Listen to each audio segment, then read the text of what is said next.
ధృతి, దృష్టి, మతి, దాక్ష్యము ఈ 4 ఎవరి యందు ఉంటాయో వాడు ఏ కర్మని ప్రారంభం చేసినా కూడా, ఏ పనిని ప్రారంభం చేసినా కూడా విజయవంతంగా పూర్తి చేస్తాడు.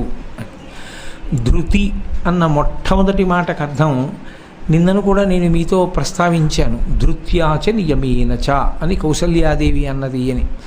ధృతి అన్న మాటకు అర్థం ధైర్యము అని ఒక అర్థం, విశ్వాసము అని ఒక అర్థం, పూనిక అని ఒక అర్థం, పట్టుదల అని ఒక అర్థం. అది సమన్వయం అయ్యేటప్పుడు ఇన్ని అర్థాలతో ప్రకాశిస్తుంది. అసలు మొట్టమొదట ఏదైనా ఒక పనిని ప్రారంభించేటప్పుడు ఆ చెయ్యబోయేటటువంటి పని గురించి అవగాహన ఉండాలి. 2, ఆ పనిని నేను చేసి తీరుతాననేటటువంటి పట్టుదల ఉండాలి. నేను ఈ పని సాధిస్తాను, ఈ పని నేను చేస్తాను అనేటటువంటి నమ్మకం లేనివాడు, ఆ పనిని సాధించాలనేటటువంటి కృతనిశ్చయం లేనటువంటి వాడు, ఆ ధైర్యం లేనటువంటి వాడు ఆ పనిని సాధించడానికి కార్యక్రమాన్ని ముందుకు తీసుకుని వెళ్ళడం సంభవం కాదు. ఏదైనా ఒక కార్యక్రమాన్ని తలపెట్టి ఒక నిర్ణయం చేసుకోగానే అసలు ఆ నిర్ణయం చేసుకున్న దగ్గర నుంచి కూడా మనసులో ఒక రకమైనటువంటి తత్తరపాటు బయలుదేరుతుంది. మీరు చాలామందిని పరిశీలనం చేస్తే కనపడుతుంది. ఏదో ఒక కార్యక్రమానికి రూపకల్పన చేస్తారు, ఇదిగో ఈ పని చేద్దామని. ఆ పనిని సంతోషంగా చెయ్యడం కన్నా అయ్య బాబోయ్ ఆ పని చెయ్యాలి, అయ్య బాబోయ్ ఆ పని చేయాలి, ఎలా జరుగుతుందో ఏమిటో అని విపరీతమైనటువంటి కంగారు పడిపోయి ఆందోళనకి లోనైపోయి చెమటలు పట్టేసి ఆరోగ్యం పాడు చేసేసుకుంటారు కొంతమంది ఎంత కార్యక్రమాన్ని కూడా చాలా ప్రశాంతంగా నిభాయిస్తూ కనుసన్నలతో కార్యక్రమాన్ని నిర్వహిస్తారు.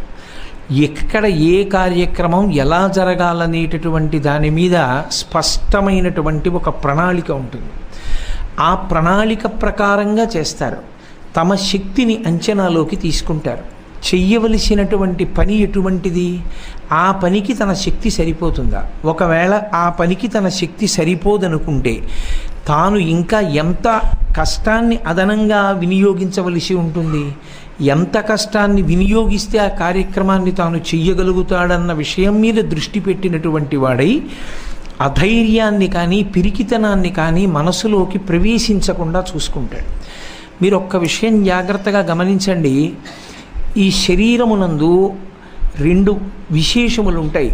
ఒకటి స్థూల శరీరము అంటారు, రెండవది సూక్ష్మ శరీరము అంటారు. స్థూల శరీరము ఎంత ఆరోగ్యంగా ఉండనివ్వండి, సూక్ష్మ శరీరము ఆరోగ్యంగా లేకపోతే స్థూల శరీరం యొక్క ప్రయోజనం ఉండదు.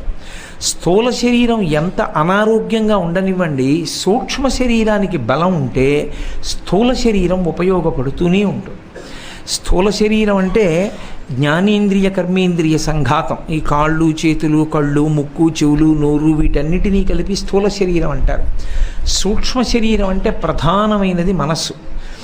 నా శరీరంలో నా కంటి వెనక ఉన్నటువంటి రెటీనాని నేను చూడాలి అనుకుంటే డాక్టర్ గారు నాకు చూపిస్తారు తెర మీద, ఇదిగో మీకు రెటీనా ఇలా ఉందని. నా గుండె కవాటాలని నేను చూసుకోవాలి అనుకుంటే చూసుకోవచ్చు. నా మనసుని చూపించండి అని నేను అడిగాను అనుకోండి, ఎవ్వరూ చూపించలేరు. కానీ ఆ మనస్సే ఈ శరీరాన్నంతటినీ కూడా నడిపిస్తూ ఉంటుంది. కాదు నిజం చెప్పాలి అంటే మన ఏవ మనుష్యాణం కారణం బంధమోక్షయోహో అంటాడు గీతాచార్యుడు.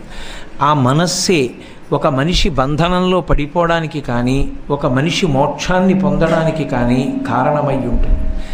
ఒకడు ఒక గొప్ప విజయాన్ని సాధించగలిగాడు అంటే దానికి ప్రధానమైన కారణం ఏది అంటే మనస్సే. మొట్టమొదట మనసుని నిగ్రహించగలిగినటువంటి వాడైతే, మనసుని ఉత్సాహంతో నింపగలిగినటువంటి వాడైతే అటువంటి వాడు ఏ కార్యక్రమాన్నైనా సాధించగలుగుతాడు. ఈ ఉత్సాహంతో నింపడము అనేటటువంటి ప్రక్రియలో మనసుకి సంబంధించి ధృతి అన్న మాటని జాగ్రత్తగా అర్థం చేసుకోవాలి. ఏ కార్యం మీద పడితే ఆ కార్యం మీద దృష్టి పెట్టి ఇది నేను చేస్తానని తెగించకూడదు. దాన్ని మూర్ఖత్వం కింద మారిపోతుంది ఒక్కొక్కసారి. ఎప్పుడు మూర్ఖత్వం కింద మారుతుంది అంటే శాస్త్రాన్ని విడిచిపెట్టి ప్రయత్నం చేయకూడదు.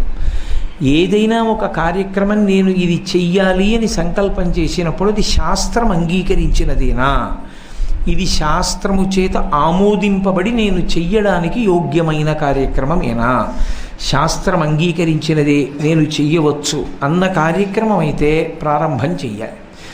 ఇందులో ఎవరి శక్తి వారికి తెలుస్తుంది. శాస్త్రీయమైనటువంటి కార్యక్రమం వైపుకు వెళ్లకుండా అశాస్త్రీయమైనటువంటి పనిని కేవలంగా తన మనసులోంచి పుట్టినటువంటి రాగము ద్వేషము ఈ రెండిటి కారణంగా పుట్టినటువంటి కోరిక కొరకు ప్రయత్నం చేస్తే తాను ఈ జన్మలో వెనక్కి పడిపోవడం కాదు, కొన్ని కోట్ల జన్మలు పడిపోతాడు. నేను అన్న మాట మీరు బాగా పట్టుకున్నారో లేదో, మళ్ళీ నేను ఇంకొకసారి దాన్ని వివరించే ప్రయత్నం చేస్తాను. మనసుకి ఒక లక్షణం ఉంటుంది, మీరు గమనించండి. సాధారణంగా అది ఆ రెండిటితోటే పనిచేస్తూ ఉంటుంది. ఒకటి రాగము, రెండు ద్వేషము. ఈ రెండే దానికి. రాగము అంటే అది ఏదో ఒక కోరికని కోరుతుంది, ఏదో ఒక దాన్ని ఆశిస్తూ ఉంటుంది, ఇది జరగాలి అని కోరుకుంటూ ఉంటుంది. అది జరగకపోతే దానికి ఎవరినో ఒకరిని బాధ్యుల్ని చేస్తుంది. వీరి వలన నాకు ఈ కోరిక తీరలేదని వారిని బాధ్యుల్ని చేసి వారి మీద కక్ష పెంచుకుంటుంది. లేదా ఒకవేళ ఆ కోరిక తీరనప్పుడు ఎవరి మీద ఆ కోపాన్ని నెట్టాలో దానికి తెలియలేదనుకోండి, అలా ఎవరి మీద కోపాన్ని నెట్టలేని పరిస్థితి ఏర్పడింది అనుకోండి, అప్పుడు అది కేవలంగా డస్సిపోతుంది, అలిసిపోయి తన మీదకే తీసేసుకుంటుంది. నేనో పనికి మాలిన వాడిని, నేను ఇది చేయలేకపోయాను, ఒక రకమైనటువంటి నిరుత్సాహానికి గురి చేస్తుంది. మనసుకున్నటువంటి చాలా పెద్ద బలము బలహీనత రెండూ అదే. ఏమిటి దాని బలం దాని బలహీనత అంటే, రాగమున్న చోటుని ఎంత గట్టిగా పట్టుకుంటుందో ద్వేషమున్న చోటుని కూడా అంత గట్టిగానూ పట్టుకుంటుంది.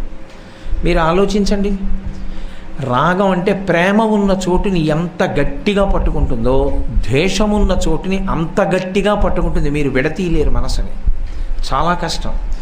నాకు నా కొడుకంటే ఎంతో ప్రేమ అనుకోండి, నా కొడుకుని స్మరిస్తూనే ఉంటుంది. అది నాకు ఎవరో ఒకరంటే చాలా ద్వేషం అనుకోండి, వారిని కూడా అలాగే స్మరిస్తూ ఉంటుంది.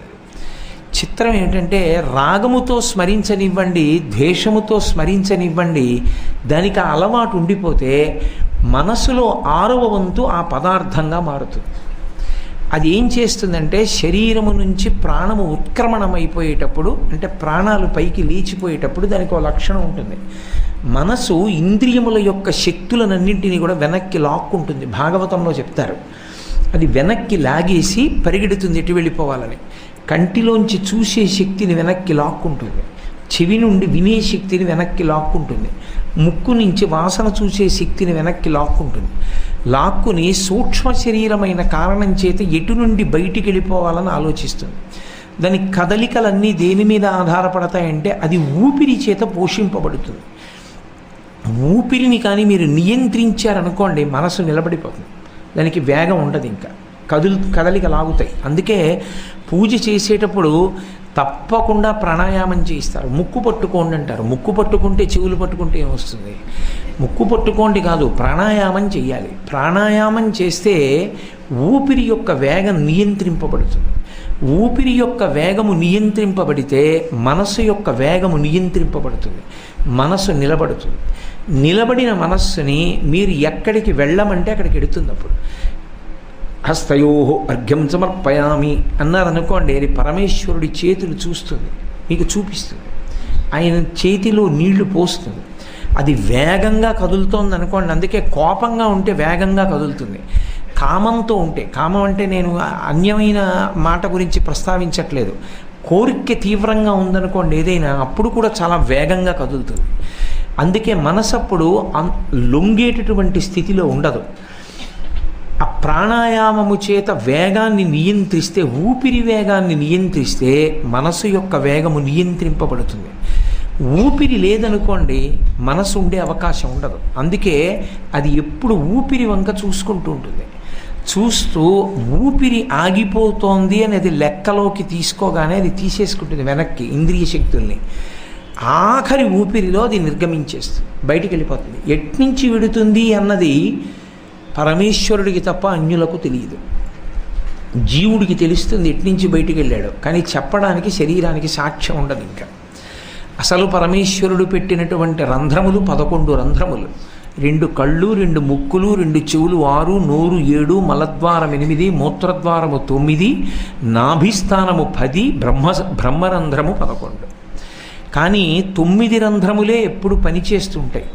ఇందులో నాభిద్వారము అమ్మ కడుపులోంచి బయటికి వచ్చిన తర్వాత మూత పడిపోతుంది. ఎందుకంటే నాభి కోసేస్తారు. అప్పటి వరకు అమ్మ తిన్న ఆహారమే నాభిగొట్టంలోంచి లోపలికి ఎడుతుంది. అంటే రంధ్రమేది బయటికి వచ్చాక కోసేస్తారు. నాభిని కోసేస్తే మూత పడిపోతుంది. ఆ నాభి 10వ రంధ్రం మూసుకుంటుంది. 11వ రంధ్రం జీవుడు నిర్గమించేటప్పుడు తెరుచుకోవాలి.